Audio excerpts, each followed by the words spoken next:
If you saw a dog going to be crushed under a car, wouldn't you help him?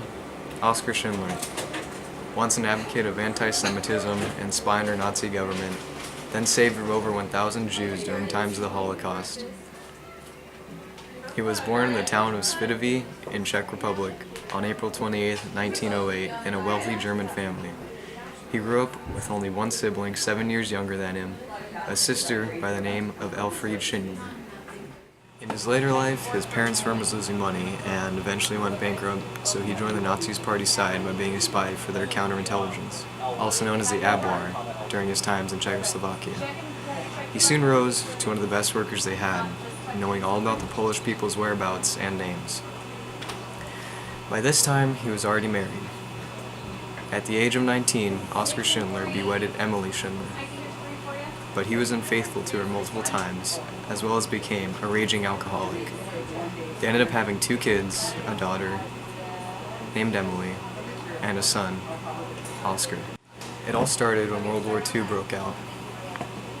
And during the times of it, the entrepreneur side of Schindler started to glisten. He saw the opportunity to profit off of this war, and he took it. This is why he decided to move to Krakow by himself, in a city in southern Poland, is where his story begins. He had just left his spouse and was looking for another source of income other than his occupation with the Nazi Party. During this process of scavenging chances to find his niche, he finds profit in becoming a vessel for black market dealings, as well as a place to live. Commandeering an apartment from a Jewish family's apartment. During this time, he eventually obtains an Emma factory. And around this time is when the senseless killings that Nazis were dealing out to the Jewish people started to happen.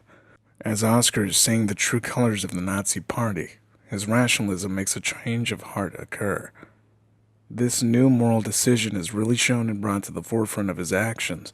It is the backbone to his choices from here until death. From here on out, he strived to save as many Jews as possible. And being a part of Germany's secret intelligence was a huge aid to him. Based on all these records he had on Jewish people, he crafted lists as time went on. With these lists, though, and owning an enamel factory, he combined the two, employing Jewish people to ensure their safety and not to be taken into concentration camps. Oskar did not care on the circumstances these Jewish people were in, nor the disabilities they had. The factory's employees in fact made faulty products so that they wouldn't contribute to supporting the Nazi army, even though all their products did not pass inspection. However, they were still able to stay afloat due to the fact that the company was still considered vital to the German army.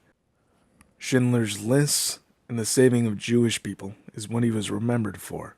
In total, he made 7 lists of Jewish people, which equated to 1,200 lives saved. Even though his factory managed to surpass the times of war, unfortunately, Schindler went bankrupt. Luckily, he lived off the rest of his life on donations of Jewish people he had saved until the day he died. At age 66 on October 9, 1974, by cardiovascular complications.